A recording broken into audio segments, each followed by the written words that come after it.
नमस्कार, मेरा नाम मुकेश है। आपका इस ऑनलाइन क्लास में स्वागत है। आज हमारी गणित शिक्षण शास्त्र की क्लास है जिसे मैथमेटिक्स पेडागोगी बोलते हैं। और ये हमारी एमपी टेट रीटो और सी टेट को ध्यान में रखते हुए बनाई गई है, जो 2020 और 21 में होने वाली है। एमपी टेट को 2021 में संभावना है और सी टेट भी का एग्जाम आएगा और रीट का भी। उनको सभी को ध्यान में रखते हुए मैंने टेस्ट सीरीज बनाई हुई है। तो मैं आशा करता हूँ आप इस टेस्ट सीरीज को ज़रूर शुरू से लाकर लास्ट तक देखिएगा। और मेरी जितनी भी टेस्ट सीरीज हैं आपको यूट्यूब पर और फेसबुक पेज पर आपको सारी क्लासें मेरे आपको मिल जाएंगी। वहाँ पर सारी क्लासों को देखिएगा, एक वन बाई वन करके। आपको मैंने जो इम्पोर्टेंट क्वेश्चन है जो एग्जाम में आ चुके हैं उन क्वेश्चनों को किया है, जो आने की संभावना है उन्हीं क्वेश्चनों को मैंने लिया है। तो आपसे आशा करता हूँ कि आप मेरी इस क्लास को शुरू से लगाकर लास्ट तक देखिएगा और अपने दोस्तों को यारों को भी बताइएगा इस क्लास के बारे में। उनको शेयर कीजिएगा, उनके व्हाट्सएप ग्रुप पर भी शेयर कीजिएगा और आप टेलीग्राम पर भी इसको शेयर कीजिएगा, अपने फेसबुक पर भी आप उसको शेयर कीजिएगा, जिससे आपके दोस्त फ्रेंड सर्कल को सभी को पता चल सके और इस मेरी क्लास का ज़्यादा से ज़्यादा वो फ़ायदा उठा सकें। तो मैं आशा करता हूँ आप इसको ज़रूर लाइक ज़रूर कीजिएगा और आशा करता हूँ आप अभी इसे जल्दी से आप इसको शेयर कीजिएगा। मेरा हक बनता है कि आप उसको ज़रूर शेयर कीजिएगा। मैं आपके लिए इतनी मेहनत से आपके लिए क्लास बनाता हूँ, वीडियो बनाता हूँ आपके लिए। तो मैं आशा करता हूँ आप इसको ज़रूर शेयर कीजिएगा। तो चलो स्टार्ट करते हैं। देखो, आगमन विधि का महत्वपूर्ण घटक कौन सा है। तो सबसे पहला अपना क्वेश्चन है, आगमन विधि का महत्वपूर्ण घटक कौन सा है। आगमन विधि का महत्वपूर्ण घटक कौन सा है। लक्ष्य है या उदाहरण है, तर्क है या निर्णय है। कौन सा आंसर इसमें अपना है। तो आप जल्दी से फर्स्ट आंसर बताइएगा और मेरे को आंसर दीजिएगा।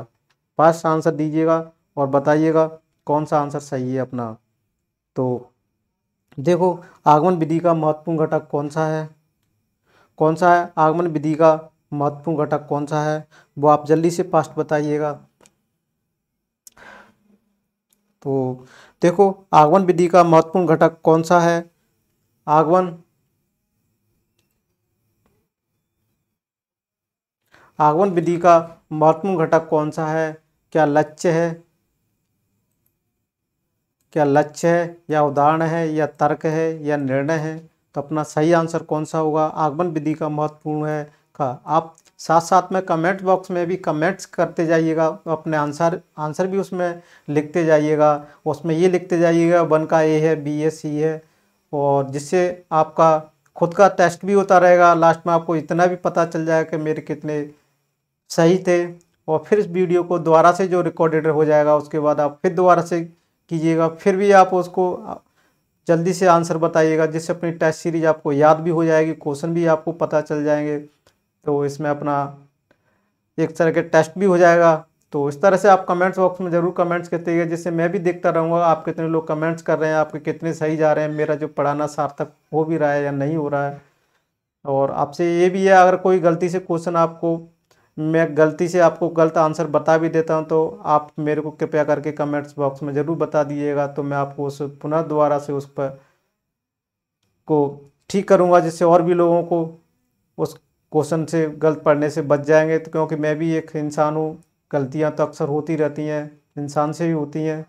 तो इसको भी आप ध्यान रखिएगा। अगर कोई आपको डाउट लगता हो किस क्वेश्चन में, तो उसको भी आप मेरे टेलीग्राम चैनल पर फोटो खींच के डाल दीजिएगा। तो मैं आपको कोशिश करूंगा कि आपको जल्दी से जल्दी मैं डाउट आपको क्लियर करा सकूं। तो चलो देखते हैं, अपना सेकंड क्वेश्चन को देखते हैं बोर्ड पे।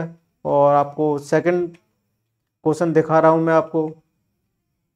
देखो, शिक्षण एक संबंध है। क्या है। शिक्षण एक संबंध है जो बालक को अपनी संपूर्ण शक्तियों को विकसित करने में सहयोग प्रदान करता है। ये कथन किसका है।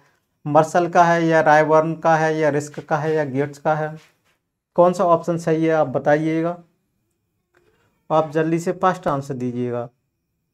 कौन सा है। शिक्षण एक संबंध है जो बालक को अपनी संपूर्ण शक्तियों को विकसित करने में सहयोग प्रदान करता है। यह कथन मर्सल का है, रायबर्न का है, रिस्क का है या गेट्स का है। आप जल्दी से आंसर दीजिएगा। तो देखो, इसका अपना सही आंसर आप कमेंट्स बॉक्स में भी कमेंट्स करते जाइएगा। तो इसका अपना आंसर सही होगा रायबर्न ने। शिक्षण एक संबंध है जो बालक अपनी संपूर्ण शक्तियों को विकसित करने में सहयोग प्रदान करता है। ये कथन रायबर्न ने दिया था। अगले क्वेश्चन की तरफ चलते हैं। आप ये क्वेश्चन देखिएगा बोर्ड पर और आप उसको कमेंट बॉक्स में पढ़ के आप कमेंट बॉक्स में आंसर दीजिएगा। मैं आपको 10-15 सेकंड का भी समय देता हूँ क्वेश्चन पढ़ने के बाद। और शिक्षण प्रतिमान होते हैं, अध्यापक केंद्रित होते हैं या पाठ्य वस्तु केंद्रित होते हैं या उपागम प्रणाली केंद्रित होते हैं या छात्र केंद्रित होते हैं? कौन सा आप आंसर सही है? आप कमेंट्स में जल्दी कमेंट्स कीजिएगा। शिक्षण प्रतिमान होते हैं, क्या होते हैं? तो अध्यापक केंद्रित होते हैं या पाठ्य वस्तु केंद्रित होते हैं, उपागम प्रणाली केंद्रित होती है, छात्र केंद्रित होते हैं? तो देखो अपना आंसर सही होगा, शिक्षण प्रतिमान पाठ्य वस्तु केंद्रित होते हैं। कौन से होते हैं? पाठ्य वस्तु केंद्रित होते हैं। तो अपना चलो अगले क्वेश्चन की तरफ चलते हैं। अपना अगला क्वेश्चन है, शिक्षण ज्ञानेंद्रिय संबंधी सीखने की विधि है जिसमें व्यक्ति को अपने चारों ओर के संस्कार का ज्ञान प्राप्त होता है। ये कथन है स्टर्न का है, कुक का है या एस सी पाकर का है या याकम तथा सिम्पसन का है? तो शिक्षण ज्ञानेंद्रिय संबंधी सीखने की विधि है जिसमें व्यक्ति को अपने चारों ओर के संसार का ज्ञान प्राप्त होता है। ये कथन किसका है? स्टर्न का है, कुक का है, एस सी पाकर का है, याकम तथा सिम्पसन का है? आप जल्दी से फास्ट कमेंट बॉक्स में कमेंट कीजिएगा और मुझे बताइएगा जल्दी फास्ट कौन सा आंसर इसका सही है।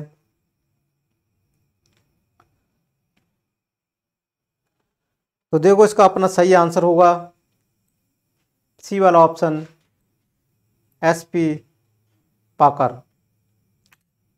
जब एक ही कक्षा को दो या दो से अधिक शिक्षक पढ़ाते हैं तो वो क्या कहलाती है? सूक्ष्म शिक्षण विधि कहलाती है, दल शिक्षण पद्धति कहलाती है, यह अनुदेशन या पृथक शिक्षण कहलाता है? क्या कहलाता है? आप जल्दी से आंसर दीजिए कमेंट्स बॉक्स में। आपको डिस्प्ले पे एक क्वेश्चन है, आप दोबारा से पढ़िएगा इसको।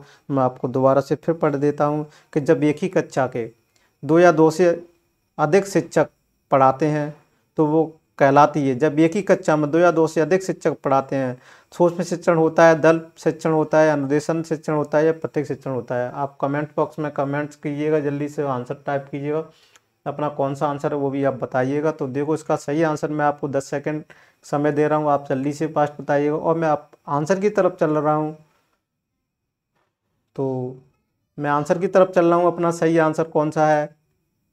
ख वाला आंसर, बी वाला आंसर अपना सही है। कौन सा वाला? ये वाला आंसर सही है। अगला प्रश्न है, दल शिक्षण विधि का सर्वप्रथम प्रयोग कहाँ किया गया था?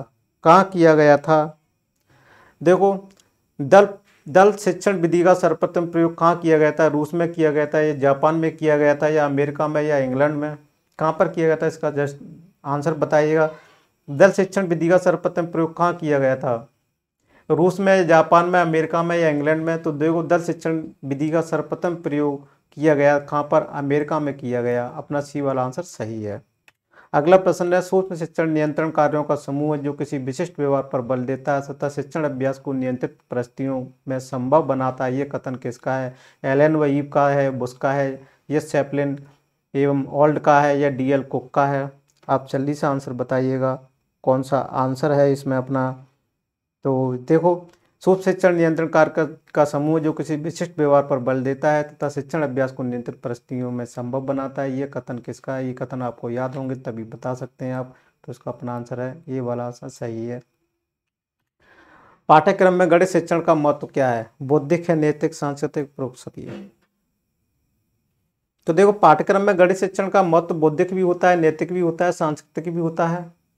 तो इसमें आंसर आप जल्दी से कमेंट्स बॉक्स में दीजिए। तो इसका आंसर अपना उपरोक्त सभी हो जाएगा, है ना? तो उपरोक्त सभी अपना इसका आंसर हो जाएगा। तो गणित में शिक्षण का महत्व होता है, उपरोक्त सभी आंसर अपना हो जाएगा। अगला प्रश्न चलते हैं, अभिनय विधि का महत्व होता है। बड़ी कक्षाओं में होता है, छोटी कक्षाओं में होते हैं, माध्यमिक कक्षाओं में होता है और जो उच्चतर माध्यमिक कक्षाओं में होता है। तो अभिनय विधि का महत्व होता है किसमें होता है? आप जल्दी से आंसर बताइएगा। कमेंट्स बॉक्स में 10 सेकंड का समय है आपको।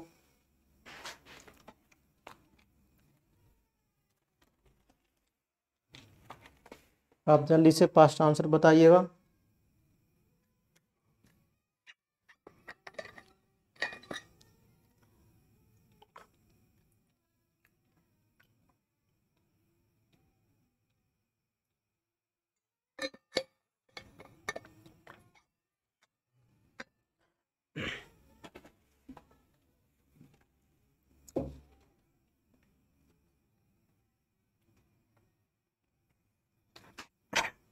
तो देखो इसका आंसर सही होगा छोटी कक्षाओं में।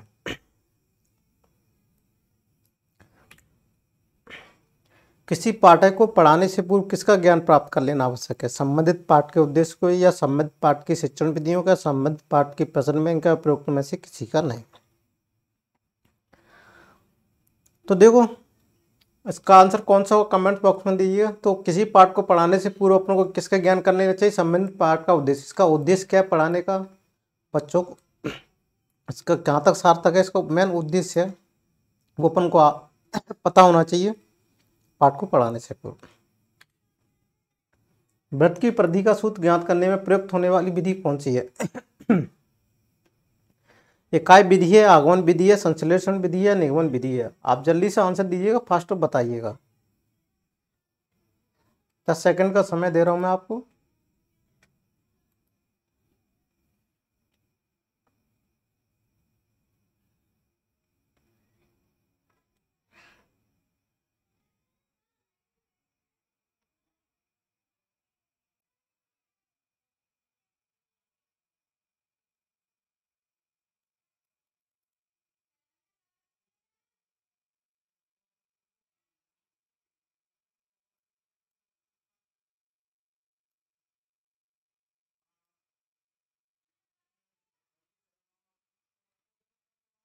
वृत्त की परिधि का सूत्र ज्ञात करने में प्रयुक्त होने वाली विधि कौन सी है?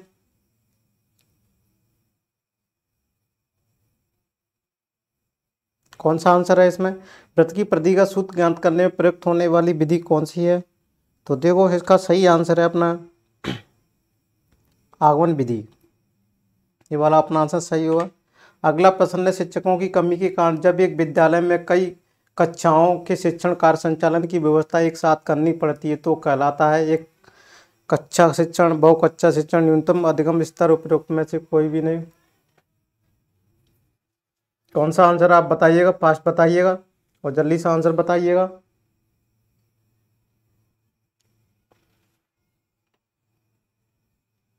आप आंसर दीजिएगा। शिक्षकों की कमी के कारण जब एक विद्यालय में कई कक्षाओं के शिक्षण का संचालन की व्यवस्था एक साथ करनी पड़ती है तो वह क्या कहलाती हैं? तो देखो इसमें बहुकक्षा शिक्षण कहलाती है, बहुकक्षा शिक्षण।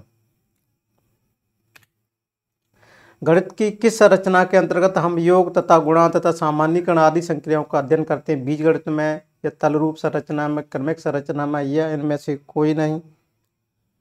तो आप जल्दी से आंसर बताइए।